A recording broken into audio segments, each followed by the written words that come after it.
Tonight we're in Los Angeles at First Street and Village. I'm Holly, ready to interview one of the founders of Maniac Productions, a DIY team that originally revived the underground punk music scene, metal punk.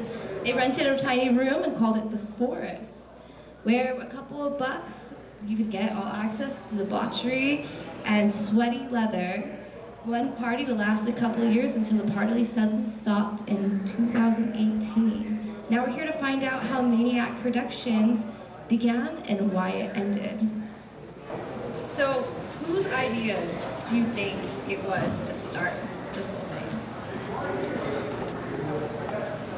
Any band, really. Any musician that is snubbed of opportunity, you just make your own opportunity. So, was it just like a group of friends, just, you know, hanging around, shooting the shit? Pretty much. It was like, fuck it. Did you realize that you were gonna unintentionally become one of the biggest, most influential production groups going on at the time in Los Angeles? Don't think so, and I don't think I'm even close to that. And better, or more, maybe it's just more commonly known. I don't. Well, I appreciate the whole guys. Can you tell me more about Pounding Metal? Pounding Metal? Famously known for the song written by Exciter. I mean, it's pretty fucking straightforward. I mean, we got some bands that are gonna be playing some rock and roll, heavy metal, a subgenre of it. It's gonna be pretty, and we're probably gonna be pounding beers to it, so Pounding Metal makes sense. Hell yeah, hell yeah. So I've looked through some old flyers, and I took a note that most of the flyers are horror themed. For example. Oh yes, my favorite one right there. Maniac. So is that intentional? Yeah, I mean, I like horror films for one. Two, nothing really grabs your attention like a horror film, like a horror cover. And interesting enough, this show in particular, we have two of the bands that are on this flyer playing tonight. And one of these bands ended up blowing up big. I'm proud of them, honestly. That's awesome. Whether they continued or not, proud of the fact that a group of people managed to put some music together and fucking put on a hell of a show. And this is a timepiece for that. Here you go. So, some of the names on the flyers I'm familiar with, like Early Moods, Spell, signed with the label Riding Easy, and on Metal Blade Records. So do you think that Maniac Productions helped these bands get where they are and help showcase their music in order to be a part of those? I think so. Maybe not a huge, but definitely starting out, because just like every band that's either signed or big, it's that first show, that first show really, you're not gonna get that opportunity with like an established promoter or booker or whatever. So creating that opportunity for bands just to say, fuck it, just go at it. Just give it your all. Show us what you got. It was a few successful years, and then everything suddenly ended in 2018. Can you elaborate more on the reasons behind all of that? Reason being is, as a musician, you're also a human being. You gotta look down the road 5 years from now and really kind of just have that talk with yourself to decide, you know, are you gonna keep doing this until maybe something picks up, or you just gotta put the instrument down for a second or step away from it and tend to your personal life and tend to family. So just really all it is, being a human being.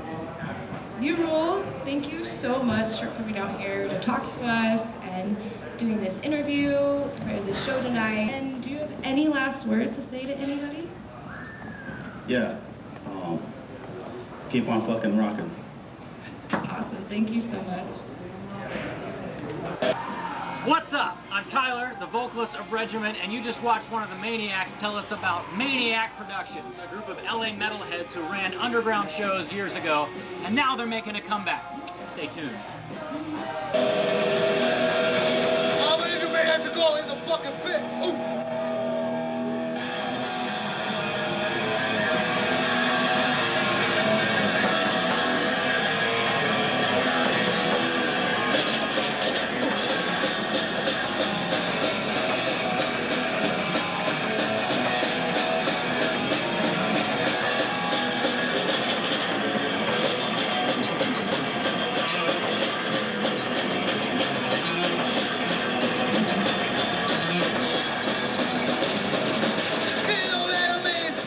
Trenches, jaws of death, the opponent clutches, down the guard, nothing war, never demons that we can't recall.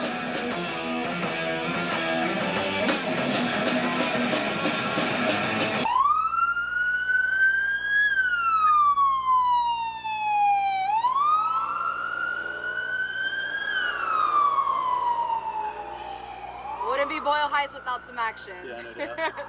Hey, what's up? I'm Lola. We're here outside of First Street Billiards for the return of the Maniac Productions show.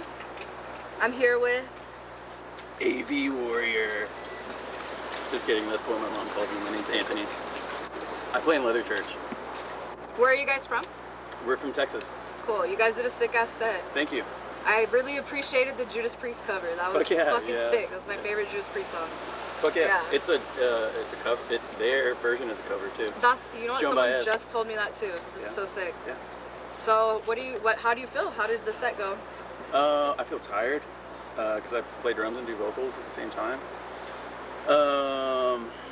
I'm always kind of like in a weird headspace after shows. It's a lot of energy that you exert after playing a set, especially something like high intensity, like that kind of music.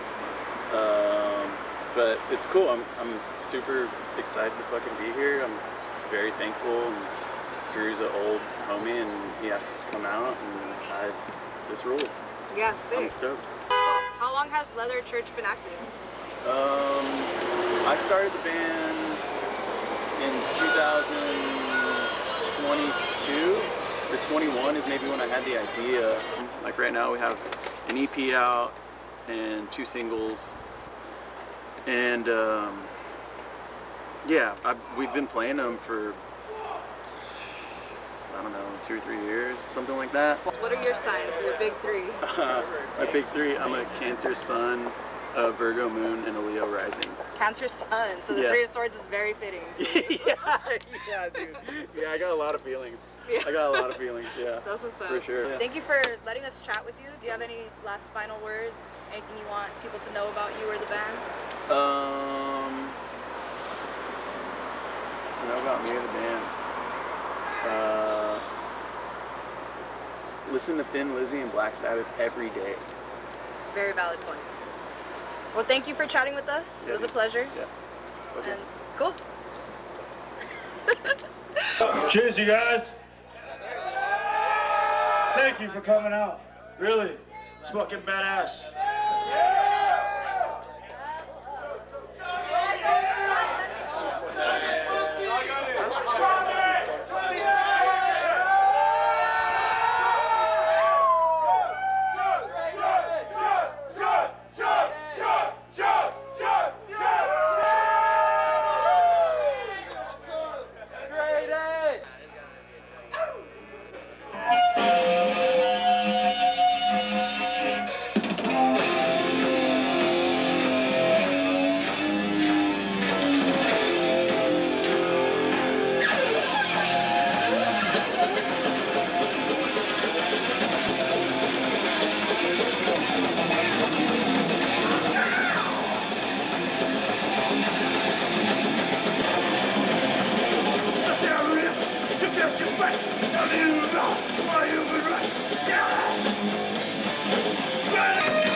a dangerous hour of conversation with LA heavy metal legends Omen. And this is Neil from Regiment. But before we continue, we need to have a quick word with Billy from Fortress. Billy Viviano's Fortress. So how was the set? You guys did amazing. It was crazy. Very raw and just like, you know, it's just chaos. We had a lot of chaos on stage and everybody in the crowd was having a good time, so had a lot of fun. Yeah, it was really cool. You guys have great stage presence. It was quite the show. Yeah, I mean, the stage presence, that's just us having fun. Like, yeah. You know, that's just how we are, so. How did you get this current lineup of your band? I've known these guys since forever. They're all close friends of mine, and you know, that's what makes it so strong, the bond and us being on stage together. It's just, you know, we're all really good friends. We just mess around. We're like a bunch of little kids, so. Yeah, I mean, you guys are fun to watch, fun on stage. Tell me a little bit about what's next for you guys. We're gonna focus on writing and recording. Let's see. Any tours planned? Yeah, we're playing a show in Fresno, August 1st, with Haunt, Serpent, and Siege. Other than that, we're trying to book some more festivals. We're gonna send some stuff out to a couple of promoters and stuff, hopefully get that rolling. But we want to go tour, and we want to go to Europe, Japan, you know, abroad. That's our main goal. You guys are signed with the European label? Yeah, we're signed with High Roller Records in Germany, and they're the ones that funded this album, and you know, they helped us out a lot, and we're here, you know, because of that, you know. Are they gonna bring you guys out to Germany? Let's hope. Let's hope. High Roller Records. What is your most current output that you have released? I think the latest album is the newest thing. It's only been out for about 3 weeks. It's got about 30,000 views. We did really well in sales. We sold out of all our online vinyl. What's the name of the album? Album is Death Is Your Master. Cool. You know, it has very dark themes. It's very gothic and evil. And yeah, we sold a bunch of copies. Whatever I brought tonight is like whatever we got left. So I encourage everybody.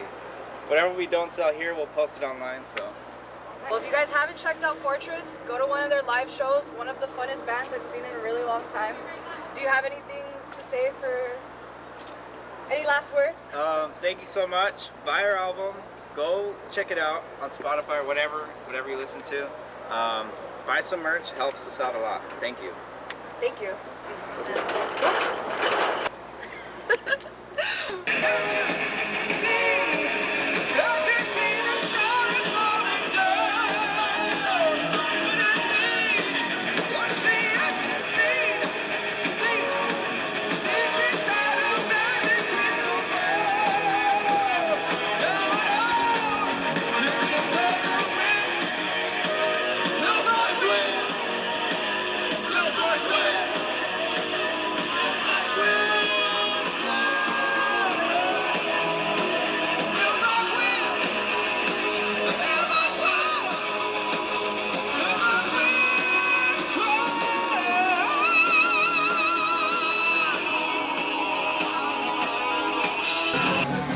Next on your screen, you'll witness an exclusive interview with founding member and lead guitarist of Omen, Kenny Powell.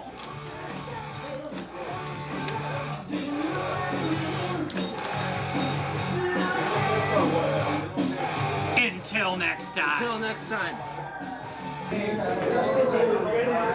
Thank you everyone for coming to First Street. We're gonna be doing an interview with Omen, so if you guys can please shut the fuck up for 1 second.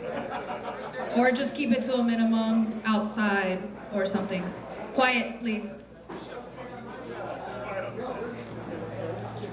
We're still live. I'm Holly at First Street's Billiards Bar, ready to introduce Kenny Powell of Omen, the lead guitarist of the fantasy heavy metal group from LA. Hi Kenny, please, how can I help you? And pleasure to chat with you and close the night out later on. No, thank you very much. Let me the rest of my band introduce themselves because I love these guys. Yeah, of course. Justin. Amigos. Reese. Nico's freaking bastard. So, you're the lead guitarist. How did that come about? I've always been the lead guitarist. I guess like how you all started, like how you formed, came up with the idea and everything. I started, I grew up in Dusty, Oklahoma, right? Okay. Yeah, so, you know, and I always wanted to write songs. I always wanted to be the main guitar player. I turned down many positions in bigger bands because I didn't want to be somebody's side guy. You know, so just progressed that way. Makes sense. Were you self-taught? Yes.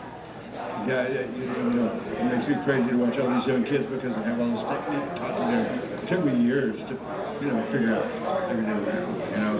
And now everybody has technique and they know and they have a teacher, but I had no teacher. No. I mean, that's the beauty of it Yeah, sometimes. that's good. I think it makes me original, you know. Yeah, of course. So, what would you say are some of your biggest influences? Wow, you know, I always get that influence thing, and it's probably a little weird. I mean, I love Jimi Hendrix, but I didn't play like it, you know? You know, I love Tony Iommi, but I probably don't really, I steal some shit from him, but I don't play like him, you know, and probably one of my favorite bands of all time is Lizzy, you know? And it's more harmony, more happier than I play a little darker than that, but still. You know, All solid choices. yeah. So I just don't, you know, I hope to not be overly influenced by anyone. So, what guitar are you rocking to this day? I'm rocking the guitar that I made myself. Yeah. Oh, Yeah, you made it? yeah, I Can you tell made me it. about that? Yeah, totally. I didn't have a lot of tools at the time. We cut it out of some fireplace wood, attached the neck, put it all together, and I've broken it. At least 3 times I've crashed on stage or broken it, and we were in Poland, and I crashed and I broke the neck almost all the way off, and we just get you out of the guitar and you're out of tune. I look down at the neck, it's like, and so I get it back up. I come to the front of the stage, and some girl grabs me and goes, "I don't know if you're God or Satan, but you're certainly not human." Maybe a little bit of both. I took that as a compliment, right? It was definitely a compliment. So, have you at any point gotten to play with some of any of the bands and music that inspired you along the years? We've done some pretty good stuff. You know, Queen's Reich. You know, Alice Cooper. You know, awesome. a lot of really cool bands in Europe. Saxon, big influence. You know, but I try not to take influence as I'm going to try to be like that. You know, but yeah, I play with some Motorhead. A lot of shows with Lemmy. You know, much respect for him. I knew that I was mortal when Lemmy died, you know, because if he died, I'm probably going to die too. What the hell? I feel like a lot of people had mortality hit them when Lemmy died. Yeah, That's for sure. yeah. That's awesome you got to play with Motorhead. Yeah, it was always great. And he was such a very laid-back guy, you know, when he wasn't playing, you know. So going back to how Omen formed, I know you said you were one of the people that started it. So can you take me back to the year, all of you guys hanging out? Like, was there any specific moment that was just like, we gotta do this? So my drummer, Steve Whitting, we kind of stopped playing for a while. You know, me and the bass player had children to take care of, and he came to LA and he joined Savage Grace. And then he left and came back to Oklahoma, and he said, like, you know, we're used to playing 5 sets of cover tunes every night. You know, I hated that shit. You know? And so he goes, like, you know, in LA, I said, you play 45, 50 minutes, you play your own songs and shit. I sold my business. I packed all my stuff in the trailer, not knowing anyone, and hauled my ass to LA. Awesome. And that's kind of a, you know, I hung out with the guys from Savage Grace. I lived with the bass player in his closet for a couple of weeks until we kind of got on our feet, and the rest is kind of history. Can you take me back to your first show, if you remember it at all? Do you remember what venue it was? Yeah, it was the Troubadour. Oh, okay, it's the Troubadour. It was the Troubadour. It was a release for Battle Cry when the record was coming out. It was the first show we'd ever played. Oh, yeah. And I think we played with Armored Saint, maybe, and the Slayer guys were there. You know, I was, at the time, you know, good friends with Tom and everything. So, it was the Troubadour. So, how do you think the crowd took to your music? Did they take it really well? Were they excited? Were they throwing stuff at you? Anything worth noting? No, I think the crowd was very well, but we've always done. Omen always was our strong point was playing to Hispanic crowds. We probably played in Texas more than we did in LA. Or we played to big Hispanic crowds, and that kind of fucking faded away. But then the last few years, I've been singing that, because that was my people, That was the audience, so I'm really glad to see it coming back. El Cerro's, we've done 2-3 times, and it's a big Hispanic crowd, and it's like these are my bros, When it came to touring with Omen back in the day, was it as crazy as everybody thinks it was? Was it kind of... well, some parts of it were very crazy. It was very low budget. I mean, we would go play places for $300 and stay on fans' floors, I mean, life on the road, right? Yeah, but I know, and that was cool. That was good with me, So, I know that Omen is signed with Metal Blade Records in 1984. So did the label reach out to you, or did you reach out to the label? How did that happen? Well, because I was in Savage Grace, and we had just done the Savage Grace EP, the first thing, and so I became really good friends with Brian Slagle, and I'd written Battle Cry and Die by the Blade for the Savage Grace record, and about the time that we were going to go record, they told me, we don't think those songs are good enough, so we're not going to record them. So I just called Brian, I said, I wrote Battle Cry and Die by the Blade, and they don't want to put it on the record. I'm going to put my own band together now, because we have a deal. So I had a deal without a band, but it all came together real quick, It seems you made it work perfectly. Yeah, sometimes you just have to bust your ass. Yeah, I mean, when you really want something, you got to go for it. Yeah, you just got to get full speed for it. Exactly. So, I know the label also signed some other really big names. We got Slayer, we got Celtic Frost, Angel Witch, Bolt Thrower, all those bands, King Diamond, Slayer. Yeah. Did you play with any of those bands? We played a lot with Slayer, and it was always brutal because every crowd was brutal, Oh yeah. They'd tolerate us for about half the set, and then you start hearing the low chant. Slayer says, and I'm just, But yeah, but I love those guys. Tom Rai was there when we were recording Battle Cry. He came into the studio a bunch of times. He was a cool guy. I didn't like playing with him because Slayer crowd is brutal, Basically, tonight we're celebrating you guys' 40th anniversary of Warning of Danger. So, congrats on that. Yeah, I can't believe I'm still alive this fucking long. So, can you tell me how your experience was recording that album? With what? Recording that album? Oh, wow. The first 2 records, I was working a day job, and I would go to the studio and play until 6 in the morning, and then go to work, and only the curse was we finally got enough money where I got an apartment and have to work and stuff, but it didn't matter, you just keep going, So the song Premonition really sticks out to me compared to the rest of the album because it gives you more of like the classic power metal feel. Yeah. Who does the synths on that? Me. Oh, awesome. Yeah, all the chanting vocals were my idea. I did the synth on it, and JD has a little cheesy keyboard and stuck it in the studio and figured out. Yeah, I did the synth. Awesome. So how did that song come about? Was there any story behind that? Well, the song Termination is Terminator, It's a Schwarzenegger movie. And so I felt like we needed some kind of real classic gothic intro to it, and that's where it all came about. That's awesome. That's a way better answer than I expected. Yeah. So, you guys are gonna play some songs off of Battle Cry tonight. Yeah, a few. This is focused a little bit more on Warning of Danger, but we're gonna do something off the Curse and some songs off Battle Cry. So, are you gonna do any more upcoming shows and tours after that? Yeah, we're trying to doing a little bit of U.S. because we do so well in Europe. You know, we don't play a lot of U.S., but we're going to doing San Antonio next week and Fort Worth, and then Chicago, and then we go on like a 3.5 week European tour after that. Oh wow, that's awesome. Okay, so I have a random question, completely unrelated. Okay. What is your horoscope sign? My horoscope? You know, my whole horoscope thing is crazy because I'm Libra. Okay. I'm always trying to balance the good and the bad, always. Yeah. To the point where sometimes I stop it, you know. But yeah, that's kind of where I'm at with that.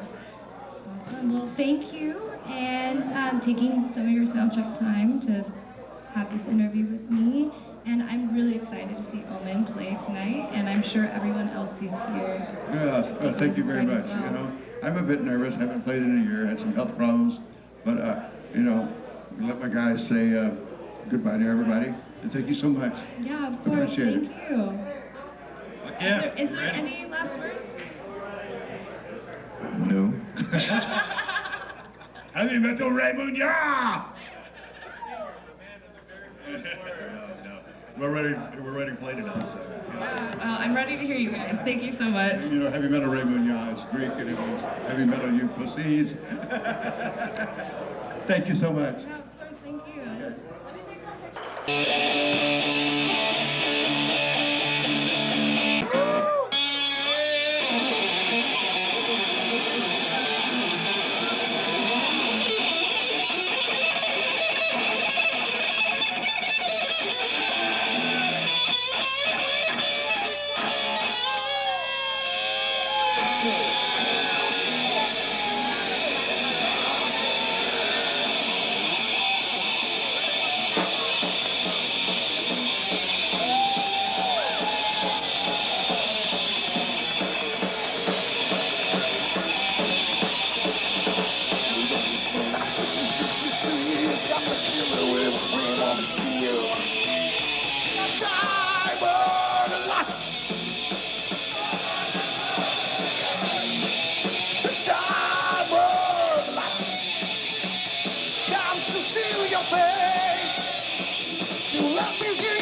Look like any other man, something about justice and real.